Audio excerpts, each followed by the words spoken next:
और अंतिम बात कहने की अहिंसक होने के लिए चाहिए बहुत साहस, और ये साहस उसी में आता है जिसको ईश्वर पर भरोसा होता है।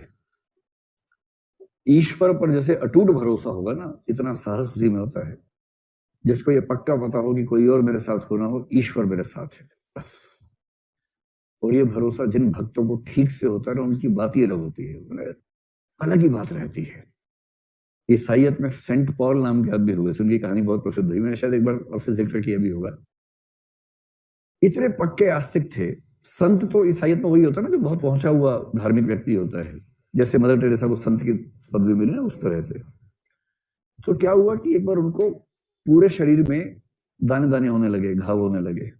तो एक नास्तिक व्यक्ति ने कहा, अरे यार, हम भगवान को नहीं मानते, हम स्वस्थ हैं, तुम मानते हो तब तुम्हारा ये हाल है। जो भक्त होता है ना, उसकी मानसिकता कैसी होती है बताया था आपको मैंने। हाँ, तो उसने कहा ईश्वर कितना दयालु है, वो चाहता है कि मैं उसे लगातार याद करूं, इसलिए उसने मुझे कष्ट दिया ताकि मैं उसे याद कर सकूं। और सोचो, केवल त्वचा में दिक्कत है, बाकी मैं सारा एकदम ठीक हूं, मैं देख पा रहा हूं, मैं खा पा रहा हूं, कितना दयालु है ईश्वर। नास्तिक बोला, तू नहीं सुधरेगा भाई, वो चला गया वहां से। कुछ दिनों में क्या हुआ, उसे चेहरे पर भी, जीभ पे भी छाले हुए। फिर नास्तिक बोला, ले, अब तो तू बोल भी नहीं सकता, चेहरा भी खराब हो गया, कितना क्रूर है तेरा ईश्वर। बोला, अरे कितना दयालु है, मैं देख पा रहा हूं, मैं जिंदा हूं, मैं ईश्वर को हर क्षण याद करता हूं, इस दर्द की वजह से मैं ईश्वर को और याद कर पाता हूं। ईश्वर कितना ध्यान रखता है मेरा, वो खुद व्यवस्था करता है कि मैं उसको याद रख सकूं। इसलिए कहा, अच्छा ठीक है भाई। कुछ दिनों में तबीयत इतनी बिगड़ी कि मरने वाला था।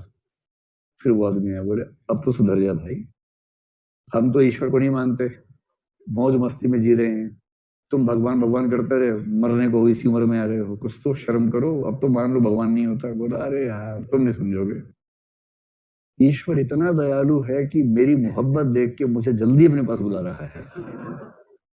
तुम्हें कहां ये सुख मिला, मुझे बुला रहा है। ये जो गहरा विश्वास होता है ना, और गहरे विश्वास के मामले में पश्चिम की परंपरा एक व्यक्ति का जिक्र करती है बार बार, उसका नाम है अब्राहम या इब्राहिम। सुना है इब्राहिम का नाम? ये इब्राहिम वही व्यक्ति हैं जिनकी याद में बकरीद का पर्व मनाया जाता है। ऐसा नहीं है, सच में इन्हीं की यादें मनाते हैं भाई। इब्राहिम को बोलते हैं फादर ऑफ फेथ, विश्वास, आस्था। इनकी जो सबसे बड़ी फिगर है पश्चिम की दुनिया में, उसको बोलते हैं इब्राहिम, हजरत इब्राहिम। हजरत इब्राहिम के दो पुत्रों में एक का नाम था इसहाक, एक का नाम था इस्माइल। और इस इसहाक के नाम से, इसके स्मृति से बकरीद का पर्व बना। कैसे बना? नहीं बना, ये डिबेट है यार। दर्शन की पुस्तकों में इसहाक का जिक्र है, मैंने देखा कई मुस्लिम लोग इस्माइल का जिक्र करते हैं, लेकिन कुछ लोग मानते हैं कि इब्राहिम की परंपरा में जो इस्माइल थे उनसे इस्लाम की स्थापना हुई। लेकिन ये वाला जो मसला है, ये इसहाक का मसला है। एक बड़ी अच्छी किताब है बी के लाल की, दर्शन पे, उसमें अस्तित्ववाद पे बड़ा अच्छा लिखा हुआ है।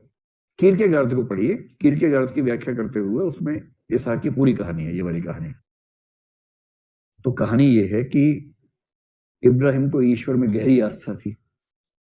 एक दिन सो के उठे, उनकी पत्नी को भी गहरी आस्था थी, और उनके बेटे को अपने माँ बाप में गहरी आस्था थी। उस बेटे का नाम इसहाक है। तो एक दिन सो के उठे इब्राहिम, अपनी पत्नी से बोले कि मुझे ईश्वर ने सपने में एक आदेश दिया है। पत्नी ने पूछा, क्या आदेश दिया है? बोले, आदेश दिया है कि जो तुम्हें सबसे प्यारी वस्तु इस दुनिया में है, वो मुझे समर्पित करो। तो मैं समझ नहीं पा रहा हूं। फिर पत्नी और वो बैठ के बात करने लगे, सबसे प्यारा क्या है? तो इब्राहिम ने कहा, सबसे प्यारा तो मुझे मेरा बेटा है, इसहाक। पत्नी ने कहा, हाँ सही बात है, सबसे प्यारा तो वही है।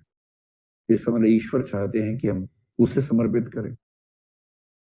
अब इस बात पे बड़े बड़े इंसान हिल जाएंगे, पर वो बिल्कुल नहीं हिले। उन्होंने कहा, ठीक है, ईश्वर चाहते, फिर क्या सोचना है, ठीक है।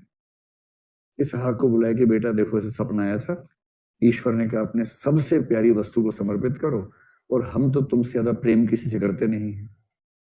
इसहाक बोला, फिर सोचना क्या है, मेरी बलि कर दीजिए ईश्वर के लिए, सोचना क्या है इसमें, चलिए। बोले, चलो फिर तुम तैयार हो जाओ, नहा धो के फिर चलते हैं। बच्चा तैयार, बाप तैयार। शैतान ने आके उसकी माँ को समझाया, इब्लिस ने, लेकिन माँ समझ गई इब्राहिम के पास शैतान है, इब्राहिम भी समझ गया शैतान है, उसकी बात पे नहीं आया, ले गए इसहाक को। इसहाक भी कैसा बच्चा था, एकदम साथ साथ चल रहा प्रेम से एकदम, कि पापा कह रहे सोचना क्या है इसमें, जैसे श्रवण कुमार भारत में थोड़ा ना है, श्रवण कुमार वहां भी तो होते हैं। और उसके बाद इसहाक को बांध दिया उस खूंटे से जहां बलि दी जाती है, खतरनाक धार वाला एक हथियार निकाला जो उसके लिए था, और आंख बंद करके उसी गर्दन पे खचाक से मारा, लेकिन कुछ हुआ नहीं, कुछ हुआ नहीं। आपके चेहरे का भाव ये था कि हाय ना मरे किसी तरह से, हाय बच जाए, बचा लेंगे तो ना मत दीजिए। तो तो जोर से मारा, कुछ हुआ ही नहीं, गर्दन पे खरोंच तक नहीं आई। उससे इब्राहिम को ये लगा कि शायद मुझे जानबूझ के ऐसा खंजर दिया गया, ऐसा हथियार दिया गया जिसमें धार है ही नहीं। नाराज हो गए, गुस्से में आ गए, और गुस्से में उस हथियार को पटक के मारा, और जब फेंका उसको सामने एक चट्टान थी, उस चट्टान से टकराया, और धार ऐसी थी कि चट्टान के टुकड़े हो गए। मिथक हर जगह एक जैसे होते हैं, कहानी हर जगह एक जैसी होती है। तो हर धर्म में कहानियां बहुत रोचक रोचक प्यारी प्यारी होती है। और तब पता लगा धार कितनी तेज है, और उसी कोशिश में जब चट्टान पे हुआ तो वो उछल के पड़ोस में एक जानवर बंधा हुआ था, उसकी गर्दन पे जाके कटार लगी, वो कट गया। और तब इब्राहिम को लगा कि ईश्वर का संकेत है कि जो अपना सबसे प्यारा है, जो अपना बच्चा है, उस बच्चे के संकेत के रूप में किसी पशु की बलि कर दो। तब से एक परंपरा बनी कि किसी पशु को घर के अंदर पालो पालो पोसो बच्चे की तरह, और बकरीद के दिन अपने जिगर के उस टुकड़े की बलि करनी है। और जो ये बलि कर सकता है, इसका मतलब वो ईश्वर के लिए कुछ भी कर सकता है। ठीक है, तो महात्मा गांधी कह रहे हैं अहिंसा के रास्ते पर चलने के लिए बहुत साहस चाहिए, आत्मबल चाहिए, और वो आत्मबल उसी में होता है जो ईश्वर को बहुत गहराई से मानता है, और हर किसी के बस की बात वो नहीं होती है।